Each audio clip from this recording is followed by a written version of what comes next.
이스라엘의 역사를 소설의 양식을 빌려서 기록하고 있는 토빗기라는 책이 있습니다.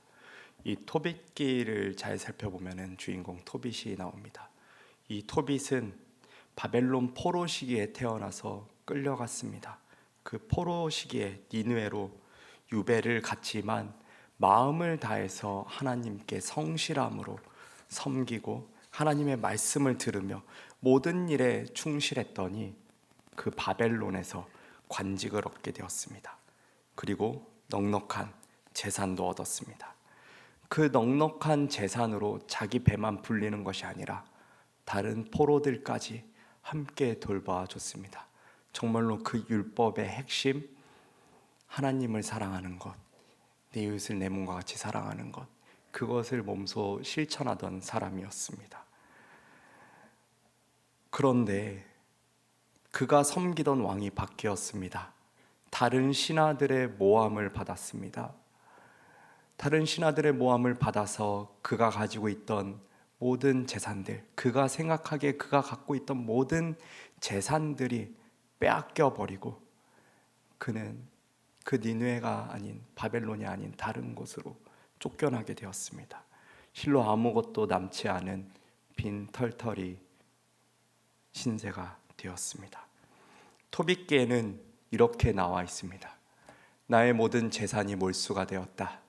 내 아내 안나와 아들 토비아 외에는 하나도 남지 않고 모조리 임금의 차지가 되어버렸다.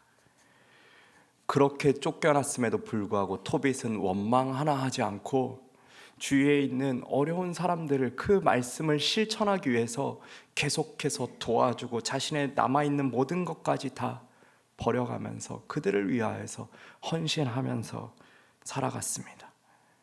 그런데 그렇게 자신이 아닌 타인을 위한 삶을 살았음에도 불구하고 엎친 데 덮친 격으로 눈까지 잃어버렸습니다. 이제 그 토빗 대신 아내가 품을 팔아서 일을 할 수밖에 없었습니다. 일을 하다 보니까 토빗을 향한 원망이 아내에게 쌓였습니다. 그리고 아내가 이야기합니다. 당신의 그 자선들로 얻은 게 뭐죠? 당신의 그 선행들로 얻은 게 뭐죠? 그것으로 당신이 무엇을 얻었는지 다들 알고 있어요.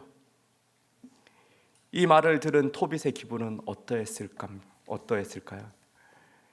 정말로 억장이 무너지지 않겠습니까? 여러분, 인생이란 무엇이라고 생각하십니까?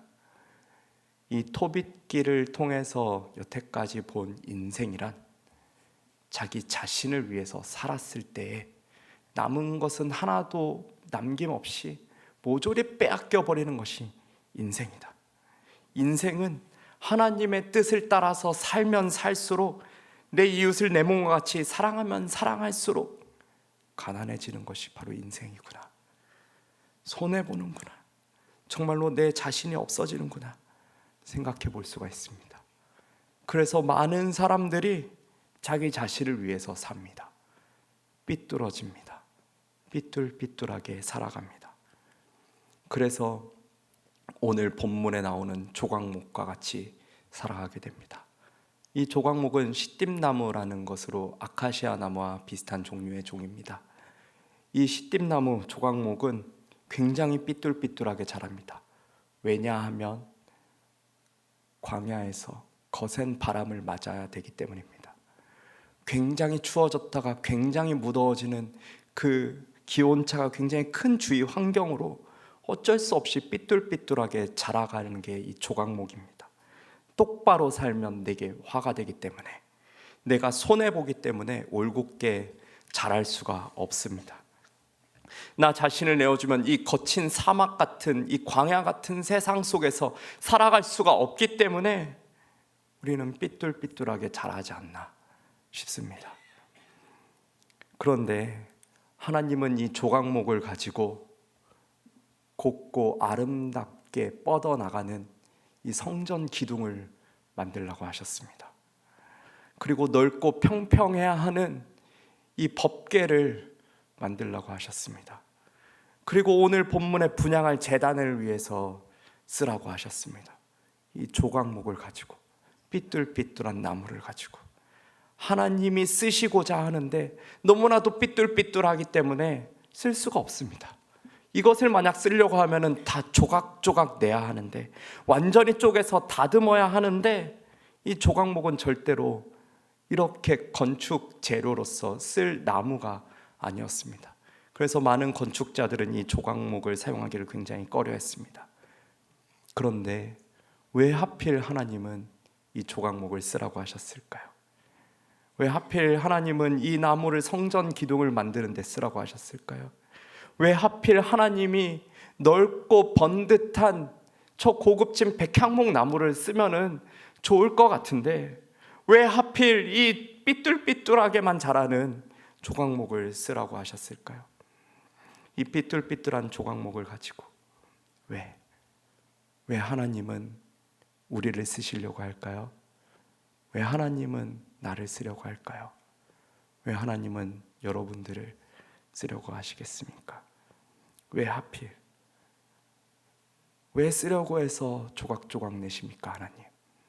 왜 쓰려고 해서 내 삶을 이렇게 다지십니까, 하나님? 왜 쓰려고 해서 내 삶 가운데 이러한 고난이 다가오게끔, 고난 하나 넘기면 좀 괜찮을 줄 알았는데 다시금 광야 같은 세상 속에서 거센 바람을 맞게 하십니까, 주님? 왜 그러십니까?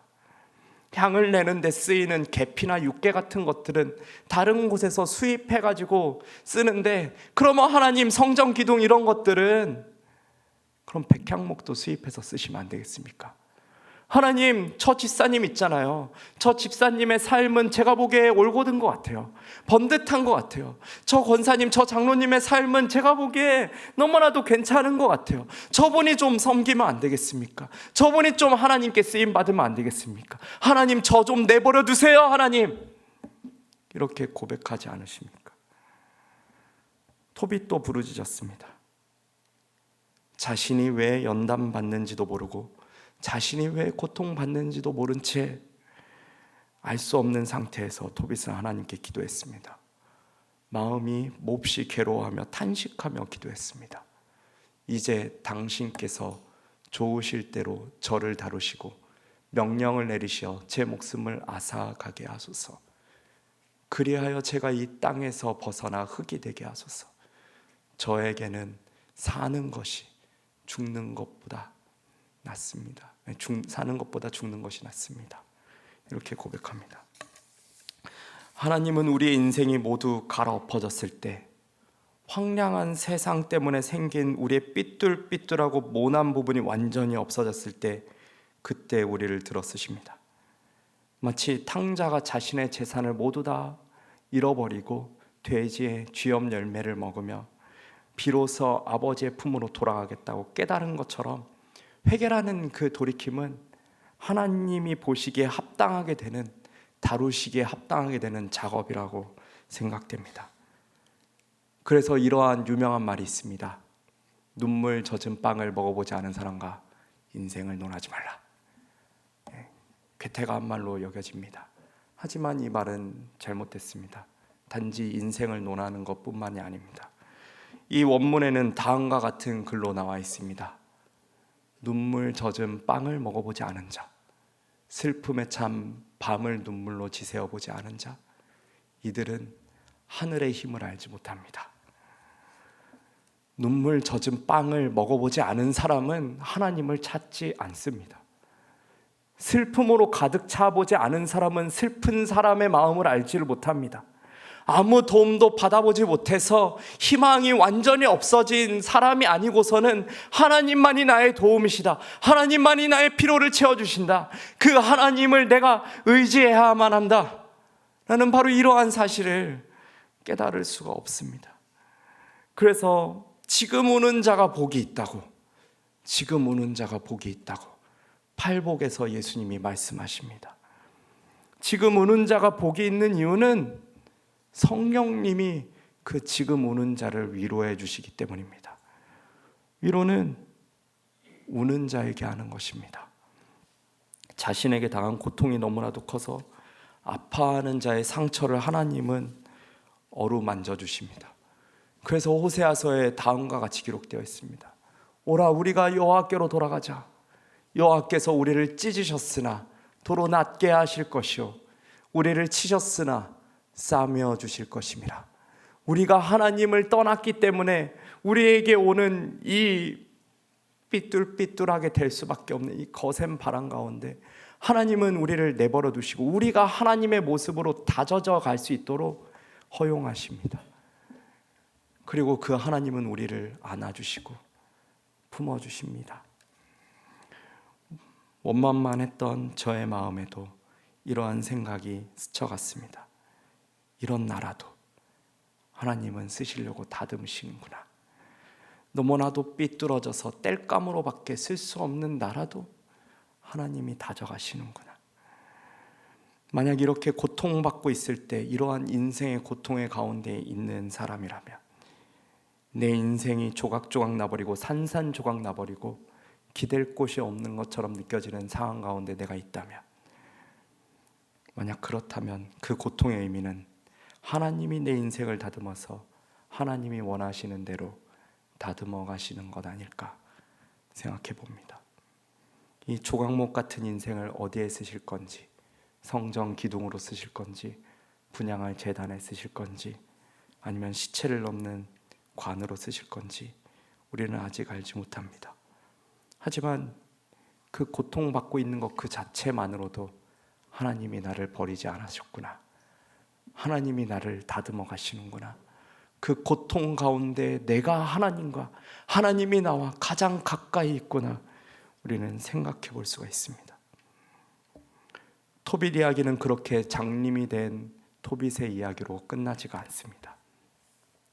토빗 이야기는 그 아들 토비아의 여행으로 이어집니다. 하나님은 토비아를 통해서 그 토빗에게 다가오시고 구원하시기로 작정하셨습니다. 그 토빗이 과거 삶이 넉넉했을 때에 다른 사람에게 맡겨둔 자신의 재산이 있다는 것을 나중에서야 깨달았습니다. 근데 문제는 자신이 쫓겨나온 그 바벨론에 있다라는 것이었습니다.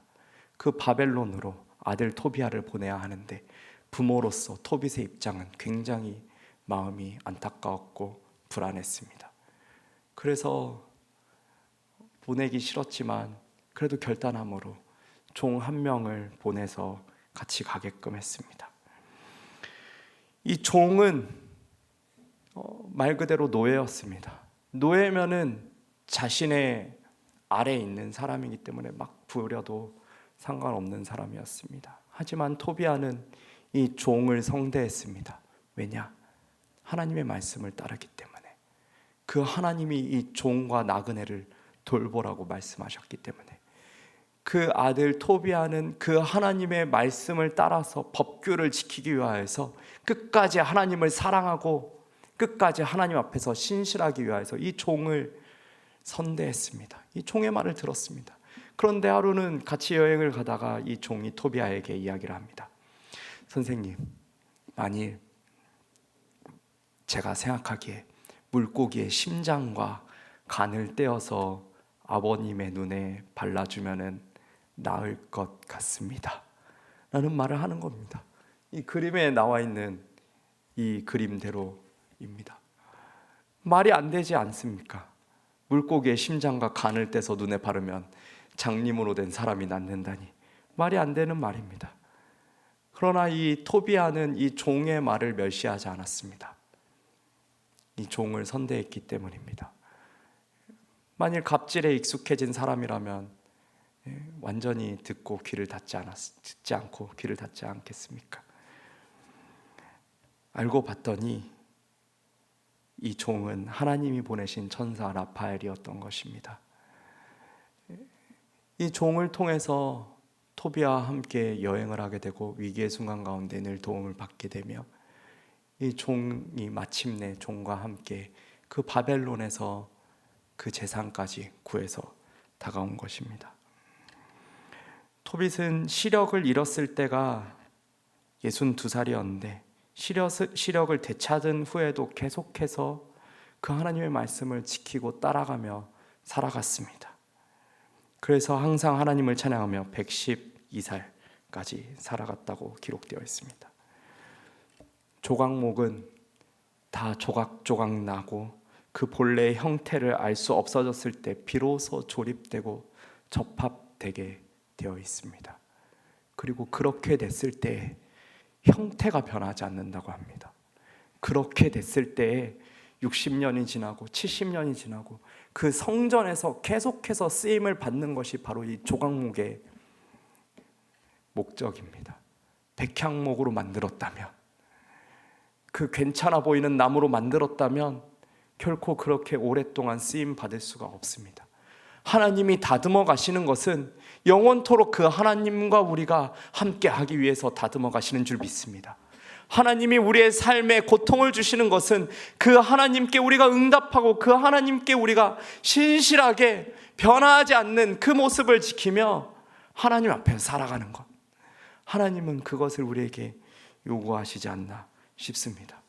그럴 때에 하나님은 우리의 삶을, 우리의 모습을 순금으로 이 조각모처럼 덮어주시는 줄 믿습니다. 하나님께 연단되고 붙들린다면 우리 자신의 모습이, 전에 있었던 모습이 완전히 없어지는 것 같아 보이는, 완전히 갈아엎어질지라도 내 처음의 형태가 삐뚤삐뚤하고 올곧지 못했던, 아니면 세모나튼 네모나튼 하나님 보시기에 쓰임 받을 수 없었던 바로 그러한 모습 가운데 내가 있었을지라도 하나님께서 다듬어 가신다면, 하나님께서 다듬어 가신다면 하나님이 우리의 부족한 모습을 순금으로 감싸주시는 줄 믿습니다. 그래서 시편 기자가 다음과 같이 고백합니다. 인생은 그 날이 풀과 같으며 그 영화가 들의 꽃과 같도다. 그것은 바람이 지나가면 없어지나니 그 있던 자리도 알지 못하겠거니와, 그러나 여호와의 인자하심은 자기를 경외하는 자에게 영원부터 영원까지 이르며 그의 공의는 자손의 자손까지 이르리니 곧 그의 언약을 지키며 그의 법도를 기억하여 행하는 자에게로다. 하나님의 말씀대로 살아가는 것, 그 하나님을 끝까지 사랑하고 끝까지 내 이웃을 사랑해 나가는 것, 그 하나님 앞에서 변함없이 신실함으로 굳건히 살아가는 사람에게 하나님의 의가 영원부터 영원까지 이룬다고. 비록 인생이 들의 꽃과 같고 그 영화가 정말로 아무것도 그 있던 자리도 알지 못한 것처럼 변해갈지라도 하나님이 그를 안아주신다고 말씀하고 계십니다. 한국에 있는 예술품인 도자기를 예쁘게 바꿔서 만든 사람이 있습니다. 그 사람의 이름은 이수경이라는 사람입니다. 이수경이라는 작가가 만든 작품 중에 유명한 작품이 있습니다.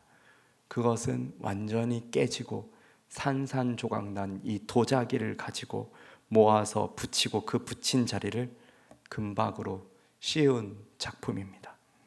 성전에서 쓰이는 그 조각목으로 된 물건과 굉장히 흡사합니다. 세계미술계는 이렇게 탄생한 작품에 찬사를 보냈습니다. 이수경 작가는 이 작품을 위해서 다음과 같이 말합니다. 설령 그렇게 된다 해도, 산산이 부서져 깨져버린다 해도 괜찮습니다. 그 부서지고 깨진 조각들을 모아서 이어 붙이는 방법이 있습니다. 그 이어 붙인 자국이 흉터가 아니라 무늬가 될 수가 있습니다. 완벽한 것은 없습니다. 모든 것엔 금이 가 있습니다. 빛은 그곳으로 들어옵니다. 부서진 기억을 안고 있는 흔적, 그 부서지고 깨진 조각들을 눈물과 땀으로 이어 붙인 흔적, 아무리 애써 이어 붙여도 결코 처음 같을 수 없어서 생기고 만 흔적, 금이 간 그곳에서 빛이 들어옵니다. 하나님은 무너져 버리고 완전히 깨어져 버린 우리 삶을 이어 붙이십니다. 그리고 조각목 같은 그러한 우리의 삶에 순금으로 덮어주십니다. 아무것도 아닌 것 같아 보이는 그러한 우리의 삶을 순금으로 감싸주십니다. 그것이 하나님 보시기에 가장 아름다운 모습임을 우리는 부서진 우리의 모습 안에서, 우리의 삶의 경험 안에서 깨닫고 있지 않습니까? 하나님 앞에서 절대로 설 수 없는 내 모습 가운데, 너무나도 마음이 상해서 우울해져 가는 내 모습 가운데, 삶이 너무나도 완전히 엎어져서 살아날 수 없는 가운데, 그럼에도 불구하고 우리의 손을 붙잡아서 일으켜 주시는 분이 바로 하나님이심을 우리가 믿습니다. 바로 이 조각목 같은 우리의 삶 가운데에서 하나님은 순금으로 감싸주십니다. 그 하나님이 우리 삶 가운데 함께 하시길 바랍니다. 그 하나님이 우리를 세워주십니다. 기도하겠습니다.